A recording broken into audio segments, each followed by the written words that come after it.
Dans cette vidéo, je vous parle de 4 livres au format poche qu'on a énormément vu passer, mais ça y est, je les ai enfin lus et je vous donne mon avis.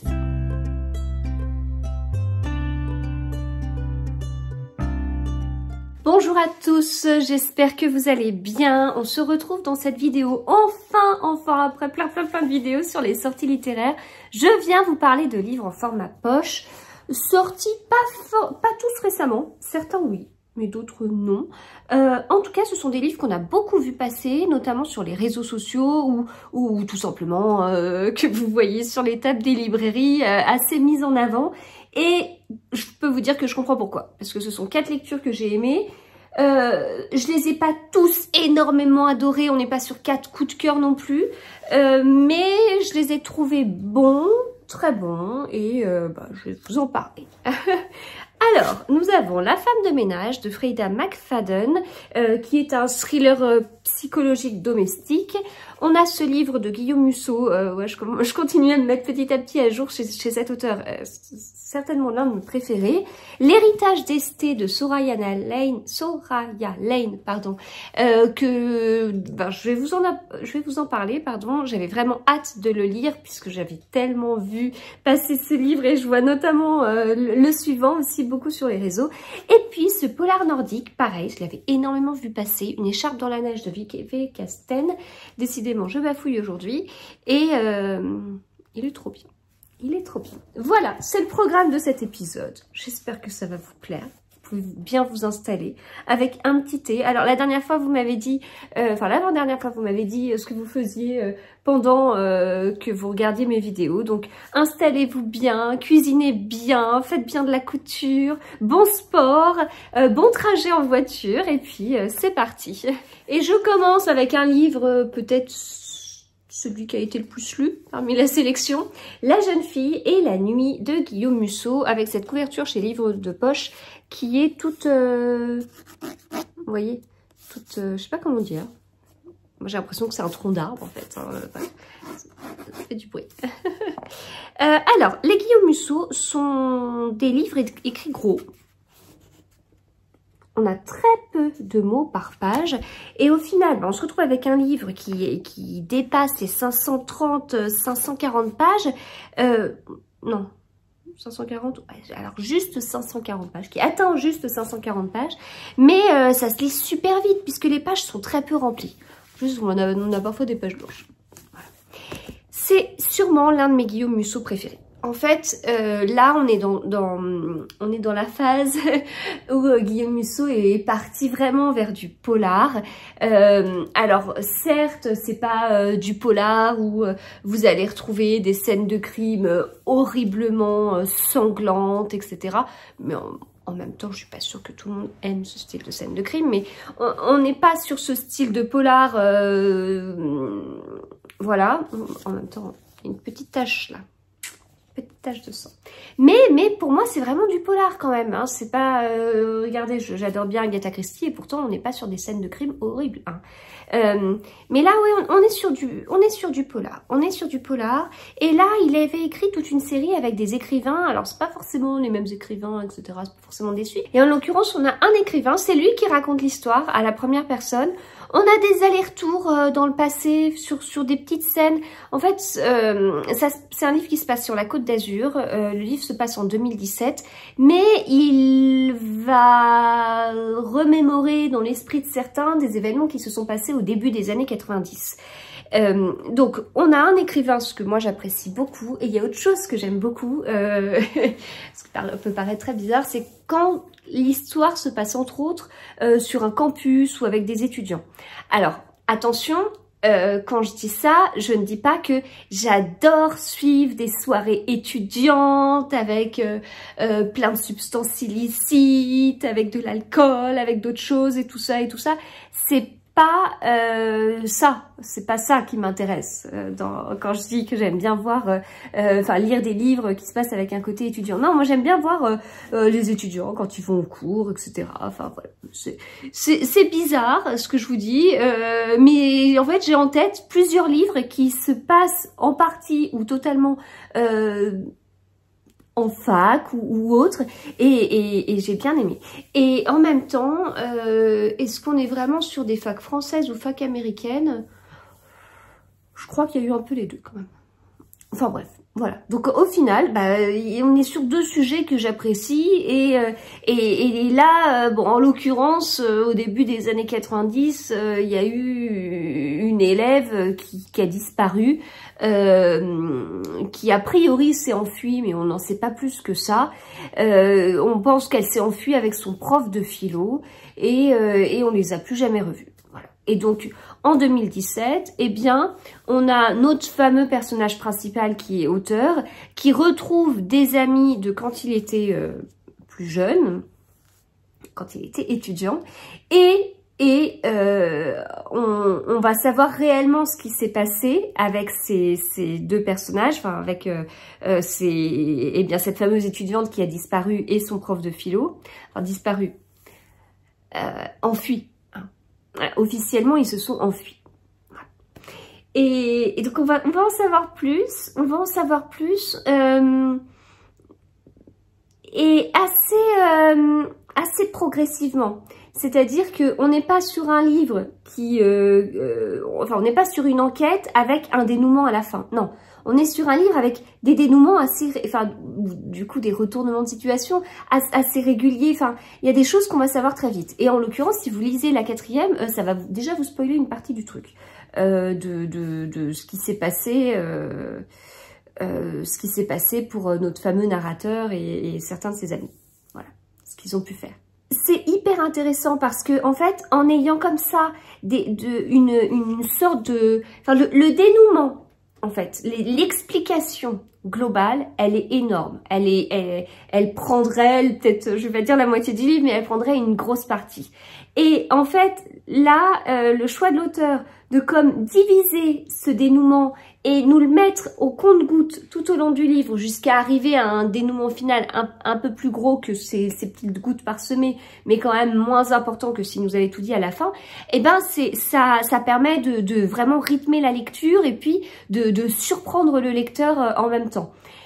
Enfin moi c'est vraiment l'un de mes Guillaume Musso préférés. Il y a tout, il y a le côté auteur, mais ça je pense que ça a globalement du succès. Je pense que, enfin vous me direz ce que vous en pensez, mais il me semble que les lecteurs aiment bien les livres qui mettent en scène un auteur. Si les personnages principaux, c'est même presque mieux.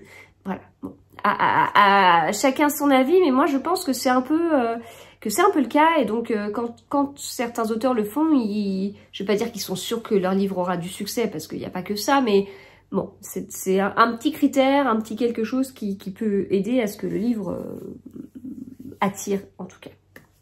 Et donc là, on a donc les sujets que j'apprécie, on a du rythme, on a des retournements de situation, on a un dénouement auquel je n'avais pas du tout pensé et qui est costaud. Enfin voilà, on est vraiment sur un bon polar qui m'a tenu en haleine, que j'ai dévoré et que je vous conseille.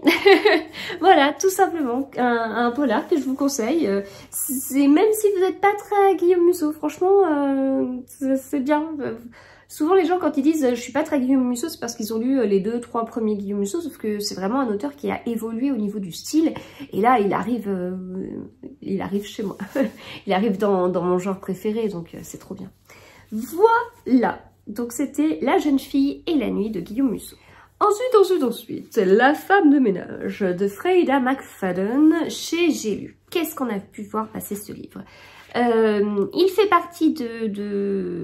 partie de mon calendrier de l'Avent livresque. Je l'avais eu le 14 décembre et donc j'avais hâte de le lire et je l'ai lu avec Steph de Piketty.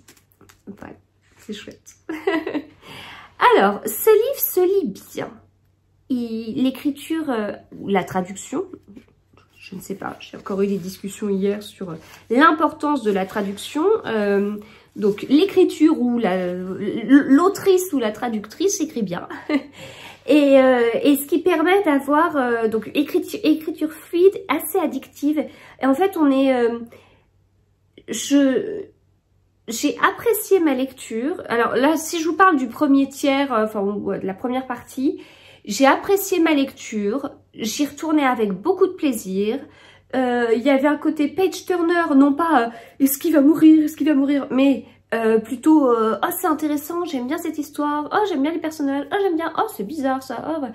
Donc c'était pas un rythme haletant et en même temps il y avait le côté page turner parce que j'avais envie de tourner les pages, j'avais vraiment envie de continuer l'histoire. Et pour moi ça a été très particulier parce que j'ai entendu tellement de bien sur ce livre, des gens qui ont dit mais c'est un méga coup de cœur, c'est génial et tout.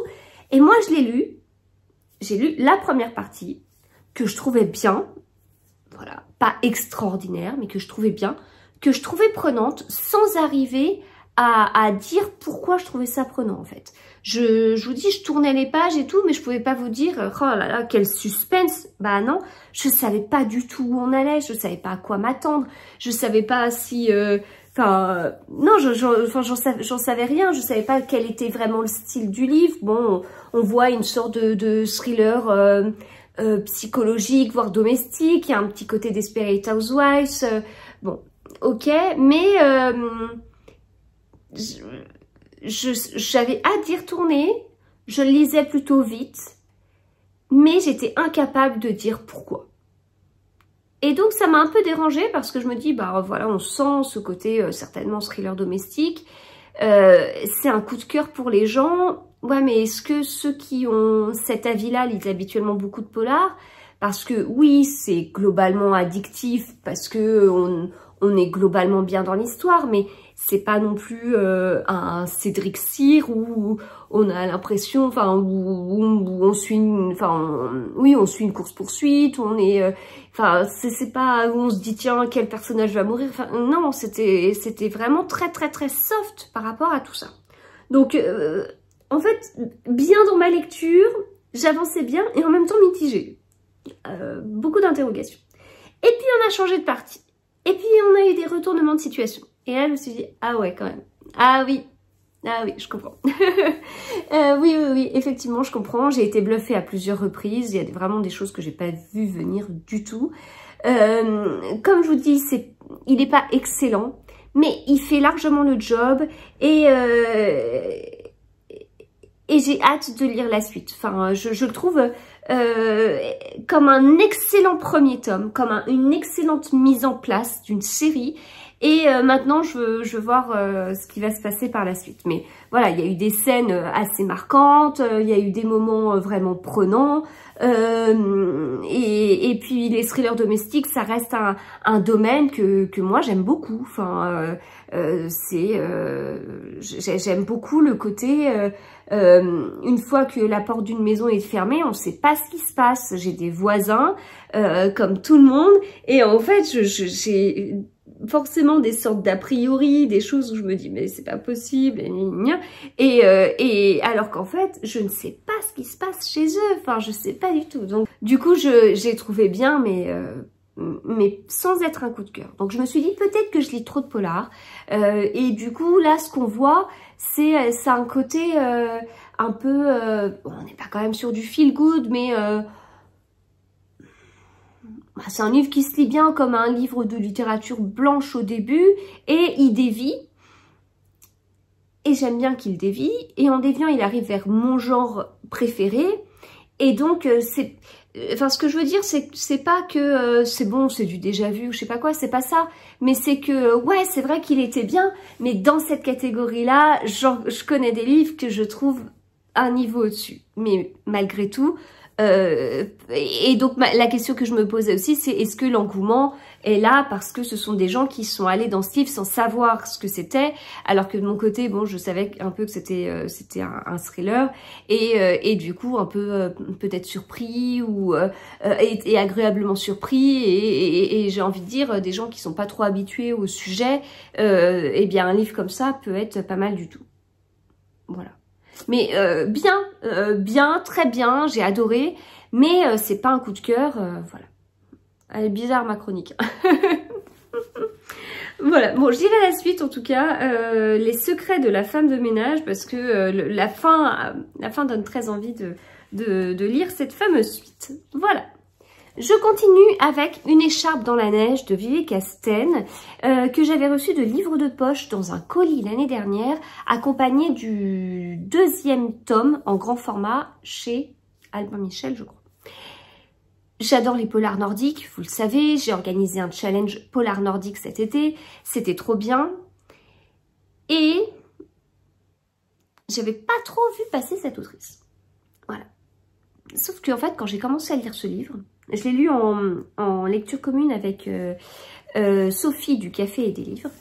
Et quand j'ai commencé ce livre, alors là, plein de personnes m'ont dit « Mais je l'ai adoré, mais il est trop bien, mais c'était un coup de cœur. » Du coup, j'étais contente, j'aime bien, c'était une bonne introduction à ma lecture. Donc voilà, je le commence et tout. Et j'ai vraiment été prise dans le livre dès le début. J'ai trouvé prenant, très prenant du début à la fin, et pourtant on est sur un livre qui est un beau petit pavé, hein. On est sur un livre de 560 pages, et d'ailleurs le second tome c'est celui-ci, donc c'était bien chez Albin Michel. Voilà. Donc trop bien, quelle découverte. En plus c'est sa seconde série sa première série a eu beaucoup de succès, donc voilà, ça donne envie. Je crois que c'est ce que Eva de Pose-toi et va lire a fait, découverte de l'autrice avec Une écharpe dans la neige et le tome suivant, et elle lit l'autre série, j'espère ne pas dire de bêtises. Donc voilà, hyper prenant. Il y a un truc dans les polars nordiques que j'aime bien, qu'ils font assez régulièrement, c'est le fait d'avoir plusieurs histoires en parallèle, mais bon, c'est pas les seuls, Franck Tillier fait ça aussi. En fait, ça permet d'avoir un chapitre sur une histoire, enfin genre les chapitres impairs sur une histoire ou un pan de l'enquête, les chapitres pairs sur une autre partie de l'enquête, avec du coup des enquêteurs différents puisqu'ils se répartissent le travail, et on les voit avancer en parallèle, et à chaque fin de chapitre, ou pas à chaque fin, mais à quelques fins de chapitre, on a il ouvre la porte et chapitre suivant, on change de personnage et on sait pas ce que l'autre a vu, et c'est super dur parce qu'on a trop hâte, donc on lit le chapitre d'après, mais le chapitre d'après il dit et quand il est sorti de la voiture, il ne savait pas que, et du coup voilà, donc ça c'est bien, ça rythme bien, il y a des auteurs qui sont assez doués pour ça, d'autres un peu moins, qui font ça de façon très grossière je trouve, mais voilà. Et donc là, il y a ce côté de plusieurs histoires en parallèle, mais il n'y a pas 2 histoires en parallèle, il y en a plus. C'est facile à suivre parce que dans les histoires en parallèle, il y a un côté un peu, des histoires un peu perso et d'autres histoires professionnelles avec plusieurs personnages. Et puis souvent, quand on a ces fameuses histoires en parallèle, en réalité, soit au début ça n'a rien à voir et on comprend petit à petit le lien qu'il y a entre ces histoires, soit on sait tout à la fin, soit on sait que c'est plusieurs histoires parce que c'est des bouts d'une même enquête. Là, en l'occurrence, voilà, on suit plusieurs morceaux, plusieurs histoires, et au bout d'un moment, tout se rejoint, tout fait sens. Les chapitres en plus sont très courts et donc pour moi ça aide à un livre à être page turner quand les chapitres sont courts comme ça, enfin ce côté de j'ai encore envie de savoir qu'est-ce qui va se passer, plus un bon rythme global, une curiosité titillée, des personnages avec lesquels j'ai bien accroché. Voilà, du coup ça a permis ça a permis d'être bien pris dans cette histoire-là. Là, on se retrouve avec une jeune fille qui disparaît, et donc on comprend vite. Au bout d'un moment, on comprend le titre, Une écharpe dans la neige. On fait la connaissance aussi de Anna Allander, qui est policière, mais elle va changer de lieu. On voit vite son histoire, voilà. Donc moi je me suis bien attachée à elle, et on a Daniel Lindskog qui lui est inspecteur et du coup qui est chargé de cette affaire de disparition, parce que ce n'est pas qu'une affaire de disparition. Voilà. Et donc avec déjà tous ces personnages, ça vous donne déjà plusieurs idées des histoires qu'on va suivre en parallèle. Et derrière, j'ai bien aimé parce que il y a toujours ce petit côté un peu perso sur des personnages. Et quand on sait que c'est une série, on se doute que on va continuer à les suivre, qu'on va continuer à savoir comment leurs vies vont évoluer et tout. Et là, ce tome était bien prenant en fait par rapport à ça. Je trouvais que c'était un bon premier tome. On a su des choses sur la vie privée de certains personnages. Pas trop pour nous donner l'impression, on n'avait pas l'impression que c'était un one shot parce que on nous disait pas tout non plus, et en même temps assez pour se dire que ça va faire un bon fil rouge en fait sur la série.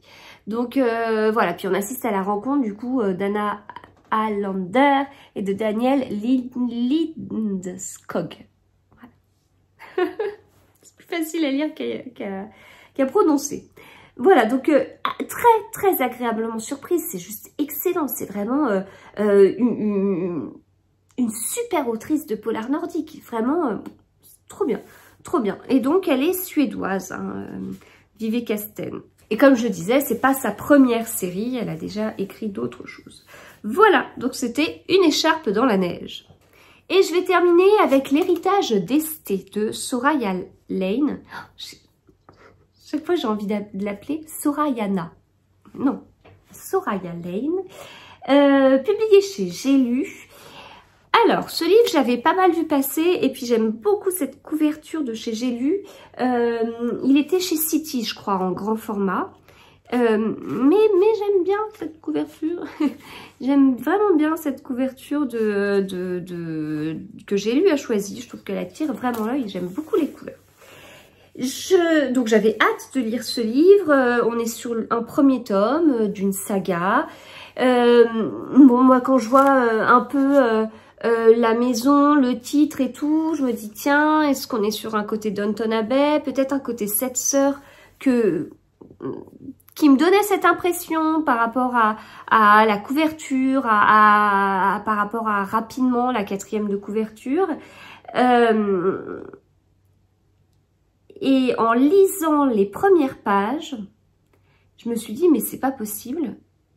C'est une copie des Sept Sœurs. Enfin, c'est pas possible. C'est fortement inspiré. On se retrouve avec un fil rouge qui est assez semblable. J'ai pas encore terminé les Sept Sœurs. Il me reste le dernier tome. Ça fait 50 fois que je vous dis qu'il me reste le dernier tome à lire, mais c'est vrai, il est là, il m'attend. Sauf qu'il va attendre longtemps parce que j'ai beaucoup d'autres choses à lire entre les sorties des livres pour des salons et puis je fais partie d'un jury, donc il va falloir qu'il patiente encore.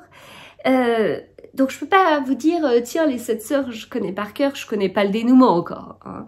Mais là en tout cas sur l'intrigue et tout, mais je trouvais que c'était hyper proche en fait, enfin même assez surprise. Du coup en fait on suit Lily qui malheureusement a eu sa grand-mère qui est décédée et qui est convoquée chez un notaire, et elle est un peu surprise par cette invitation parce que c'est lié au décès de sa grand-mère, mais pas de façon directe en fait. Et du coup, elle va découvrir ce qu'on appelle Hop House. Et en fait, cette série, c'est un peu la série Hop House. Donc là, je vous dis, il y a le premier tome, il y a le deuxième tome qui est sorti chez City en grand format. Non, on voit pas la couverture. Et donc ce fameux Hop House, je suis pas sûre du tout de le prononcer comme il faut, c'est un foyer pour mères célibataires. Et donc il va y en avoir plusieurs qui vont se rencontrer à ce moment-là. On se dit tiens, doit y avoir un secret, doit y avoir quelque chose, et donc forcément il y a des personnages qui vont partir à la recherche de leurs origines. Enfin, et on va avoir une double temporalité, passé, présent. Et là, je suis sûre que vous êtes en train de vous dire, mais elle est en train de nous raconter les Sept Sœurs, quoi. donc il y a ce côté où, en fait, on suit deux personnages. On suit Lily dans le présent, on suit Esté dans le passé. Il faut pas oublier que le livre s'appelle L'héritage d'Esté. Et on se retrouve dans un pays avec une passion, ce qui est souvent le cas quand on découvre chacune des sœurs, puisque on va découvrir leur passé dans les Sept Sœurs de Lucinda Riley, le passé de chaque sœur, enfin le passé ou ou la vie de leur grand-mère, de leur arrière-grand-mère ou quelqu'un de leur famille en fait. Hein. Et donc en fait on a un peu ce côté-là parce que là on va avoir la passion de la danse classique et on va avoir un pays qui est l'Italie. Le truc c'est que moi l'Italie et la danse classique, forcément que ça allait le faire. Et bon, même si cette partie de fil rouge et tout paraît assez semblable aux 7 sœurs, mais malgré tout, dans les 7 sœurs, l'histoire en elle-même, quand on découvre chaque sœur, la famille de chaque sœur, le passé de la famille de chaque sœur, on se retrouve dans un pays différent, avec des personnages différents, avec des passions différentes, et en fait, chaque tome est très différent. Et donc là, même si le fil rouge peut paraître un peu semblable, rappelle fortement le contexte des 7 sœurs. En fait, on est dans un pays différent, avec des personnages différents, avec une passion différente, et donc bah c'est différent des 7 sœurs. Mais ça aurait été là la 8e sœur, bah ce livre aurait été pareil, il aurait pu être cohérent. Enfin, c'est juste une histoire de construction et le fait que on va gratter sur des personnages très très différents dans les 7 sœurs. Enfin, voilà. Donc au final, il y a un moment où j'avais l'impression que ça se détachait un peu, mais c'est pas que ça se détache, c'est parce que la construction fait qu'on a l'impression de découvrir à chaque fois une nouvelle histoire en fait. Là où ça peut être assez différent, c'est que oui, il y a une double temporalité comme je vous le disais, mais dans les 7 sœurs, la double temporalité, elle se fait par gros blocs. On a toute une partie avec plusieurs chapitres de présent, puis toute une partie avec plusieurs chapitres de passé, puis on retourne dans le présent, et il n'y a pas énormément d'allers-retours. On est vraiment des fois sur des dizaines et des dizaines de pages, même peut-être 100 pages, où on se retrouve dans une temporalité, enfin, peut-être même plus que ça. La double temporalité, elle est beaucoup plus vive, beaucoup plus rythmée, puisqu'on fait beaucoup plus d'allers-retours, en fait, entre le passé et le présent. Donc ça, j'ai bien aimé, en fait. J'ai vraiment... ça m'a davantage plu. C'est pas toujours évident de bien doser les parties présent et passé quand on est sur des gros blocs. Globalement, Lucinda Riley le fait très bien, hein. Clarisse Sabar le fait très bien, de savoir juste combien de chapitres mettre avant que le lecteur en ait un peu marre, et en même temps pour titiller aussi sa curiosité et qu'il ait envie de continuer, faut trouver le bon dosage. Peut-être que le bon dosage c'est un certain nombre de chapitres moins 1 pour être sûr que de pas trop ennuyer le lecteur, enfin bref. Et donc en fait, il y a un côté comme ça qui est pas évident. Là du coup, dans l'héritage d'Esté, c'est pas un choix de ce type-là, c'est un choix où c'est presque un chapitre, un chapitre, un chapitre, un chapitre. Enfin, c'est pas à ce point-là, mais on n'est pas loin, on alterne vraiment souvent, donc du coup, c'est peut-être moins risqué. Ça rejoint peut-être ce que je vous disais sur le polar nordique, où on se retrouve avec des histoires en parallèle et on alterne à chaque chapitre les personnages, ce qui me permet de maintenir le lecteur éveillé, en haleine en tout cas, et donc ça nous donne très envie de continuer. Donc voilà, du coup, dans l'héritage d'Esté, il y a cette différence, plus cet amour de la danse, cet amour de l'Italie, et aussi du vin. J'en ai pas parlé, pour le coup ça me parle beaucoup moins que le reste, mais aussi cette partie-là. Et puis moi j'étais très contente de découvrir Lily, et voilà. Donc j'ai bien aimé, j'ai passé globalement un bon moment. C'est pas un coup de cœur parce qu'au début, un peu surprise en me disant, l'autrice elle a été jusque là dans ce livre, enfin, elle est aussi proche que ça.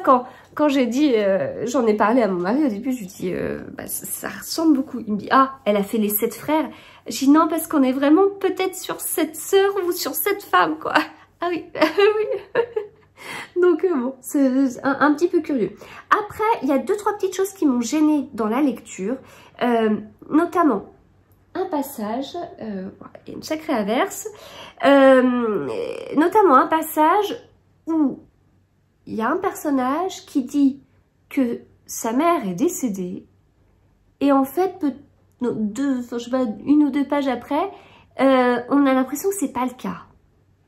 Et j'ai été déroutée. Et alors là, ces 2-3 pages, je les ai relues 10 fois, je pense, pour me dire, mais elle est décédée, sa mère, ou elle l'est pas?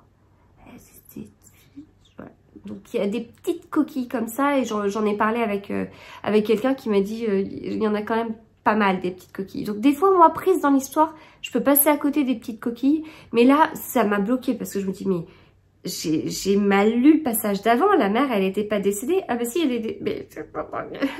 voilà. Bon. Donc il y a des petites choses comme ça. Mais sinon, alors je comprends l'engouement. Je comprends l'engouement.